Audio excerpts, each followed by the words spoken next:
Hello and welcome to Maryland Metal, a precious metals company based in the state of Maryland. Tonight we're going to do our final video of the first season. This is episode 20 of our precious metals video. We're going to try in season 2 to invite guests, to start speaking to others in person as well as on Zoom because of the virus. And this way you will get some other perspectives on the whole situation. Tonight we want to speak about the global economy, what's going on in the world, because we've been so focused on America, we forgot what is the rest of the world. We have a lot more people outside of America and a lot more money, growth, and economic growth outside of America. And then we'll wrap it up with some special real money, silver, and amazing small gold pieces, tons of these American mint, which are fabulous. Well, obviously, the first step in the global economy, we all know about the world, but what we don't realize is the growth of the population. So let's look at this chart here. 1820, there were about 1 billion people in the world. And look at this. It just completely shot up in the last 50 years to 7. And look at where most of those people are. Asia, 4 billion people. So if you want to know where the big money is going to be made, where you're going to look in the near future, it's Asia, because it all has to do with population. People need services and goods. And then Africa here, which is way undervalued. There's very little business here. And Africa is a big part of our future growth plans. We believe that there is a lot of Chinese companies in there. They're doing great things in terms of infrastructure. But there's all these resources that the African nations are taking back from the Europeans who stole from them over the last 500 years. They were robbed of minerals, etc., and it's time to take it all back and start profiting. Europe and North America, Oceania. So unfortunately, what this shows is America is coming to, it's a very small part of the world's population, yet at the same time, look at this. The world's biggest economy, America, $22 trillion of gross domestic product. We still have, America has all the big companies, the big global financials, big global manufacturing, etc. Number 2, China, 15 trillion, then Japan, 5, Germany, India, which is going to be the fastest growing economy in the world over the next 10 years. Invest in India, ETF. Obviously, I can't give you financial advice, although I was once registered with the SEC as a financial advisor, but not anymore. France, then England, Italy, Brazil, and Canada. So, the America still has a large percentage of the global economy. Now, speaking about the world population, you could see it was essentially 10,000 BCE, 4 million people. Till you got to about the year 1000, it was still only 190 million people. It's just in the last few hundred years that we've just exploded, and that's going to continue to grow. And that's where, people need goods and services. And this all has to be somehow transacted in some sort of money. Well, the world economy, there's the United States, 24% of it. China, 16%. What's next, really, after that? Germany, the rest is really small. India, Japan, 5 trillion. Brazil, look at this. This is all Europe. This is all Asia. India, Russia. Russia is very small, 1.7 trillion. They talk a lot. They're big in terms of military, etc., but economically they're very small, so we shouldn't take them too seriously. And then you have South America, Brazil, Mexico, and look at this. Australia, small. Canada, and then Nigeria. Africa is very small right now, and there's a lot of growth opportunities there for those who are ready. This is what's going to happen in the next, 10 years. Let's see if we can get this downloaded. Unfortunately, it's not online. So this is I don't know if you can see it. Let's see if we can zoom in. What it shows you is that the big growth area, China is the number 1 growth. Number 2 is India. Excuse me. Let's see if we can see some greater one moment. What we're trying to do here is show you the growth, expected growth in the next 10 years. Yeah, there it is. So China right now is 23 trillion, but it's going to triple to $64 trillion in the year 2030 in terms of its gross domestic product. So that's the place to invest right now. That's where the biggest growth. India is going to go from 9 to 46 trillion. So just a regular ETF investment in broad funds of those companies over there is going to take your money 5 times in the next 9 years. Then we have USA. It's going to grow somewhat from 20 to 30 trillion. Indonesia is next. Turkey is big. Turkey does a great job in investing in gold. They've done that for years. Brazil, from 3 to 8. Egypt is a great place to invest, from $1 to $8 trillion gross domestic product. That's going to be a huge place to invest. They have a massive population, smart people. Then you have Russia, some slight growth, Japan, and Germany. So that's the way that the global economy is going. And now what I want to show you here is just quickly what's the best places to live in the world in terms of the Better Life Index. Norway's number 1, Australia, Denmark, Switzerland, Canada, Sweden, New Zealand, Finland, and then the United States. It's based on a number of factors, but that is based on a number of factors, what they consider to be the best place to live. Now, in terms of growth, what's growing the fastest? Here's growth. This is interesting. Look at this. India, number 1, 6.9.8% per year until 2024. Kenya, people don't realize it. Kenya is a great place to invest. 6% per year. It's going to growing. Uganda, I have a lot of friends here, got Uganda and Kenya. They are growing. If you want to go there, look into some opportunities in business. Tanzania is going to be big. Zambia, Zimbabwe, some of the smartest people in the world are in Zimbabwe. People don't know that. And then you have Guatemala, Honduras, some big growth over there. Philippines is going to grow. They've got big population. Turkey again, and in Europe. We don't see too much. Maybe the Latvia, Lithuania is going to be big, and then Mexico. So that's where the high growth areas, Israel and Jordan, are also growing. Now let's take a look at the gold, because at the end of the day, all this global economy has to be based on something. Right now it's paper money, which has no intrinsic value.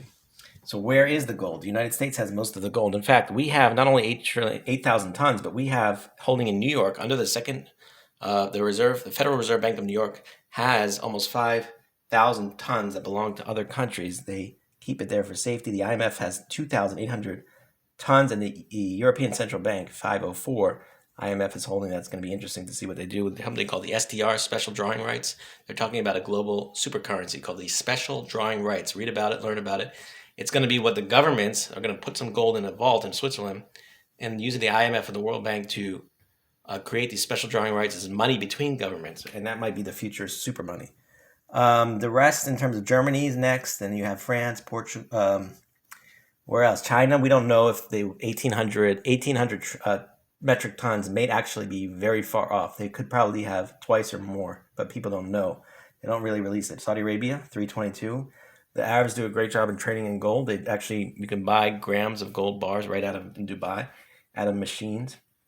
Lebanon has surprisingly amount of gold. Israel has almost no gold, which is unfortunate, and so on and so forth. Then we have the gold reserves as a percentage. It's basically the same idea.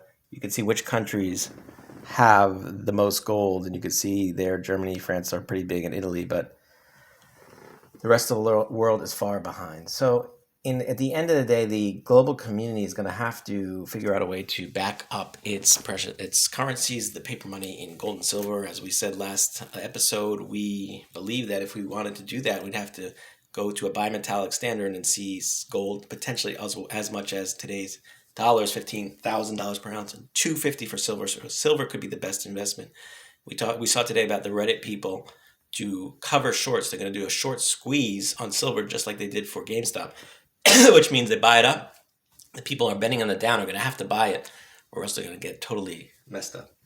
Tonight we can go quickly. We're going to go into some silver coins. We have a 1973 Mount Everest 1 ounce bar. This is a great bar that was minted in sort of commemoration of the Mount Everest Mint, which I don't think exists anymore. And it's 1 ounce, but it has some premium because of the nice package. And we do have it on our eBay store here. You could look into that yourself, but we have it at 45. It's just because you can't really find that many of these. Next, we have a 1 ounce American round. It's a bar, but it is a privately minted bar. It actually has place for you to mint your own name or what have you on the back.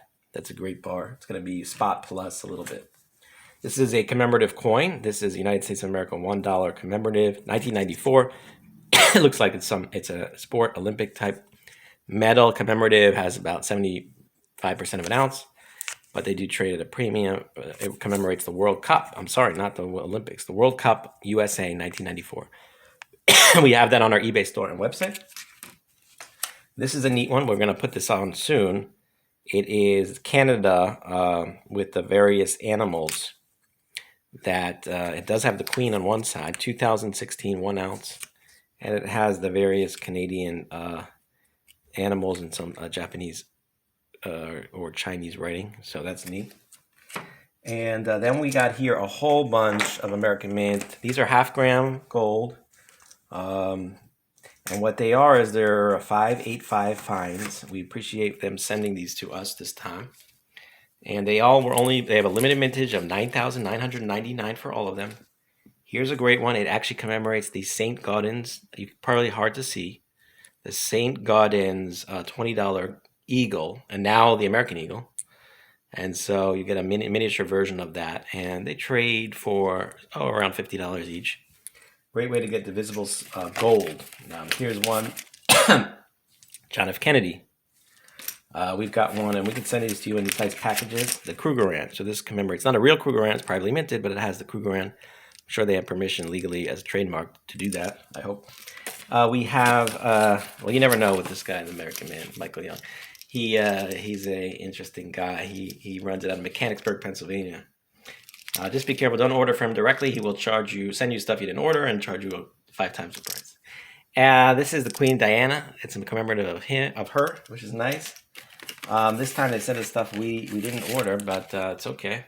We have the commemoration of 9/11. You have the Queen. You have the Twin Towers. We have another Statue of Liberty.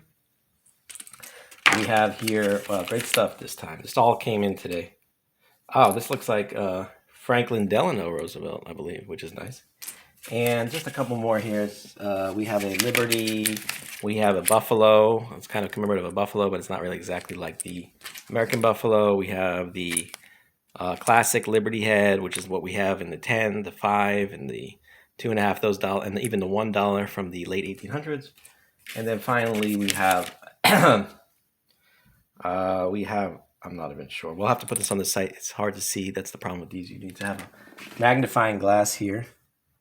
So with the magnifying glass, it looks like, it actually commemorates the United States after the World War II. They came back to soldiers, some guy kissing his girl.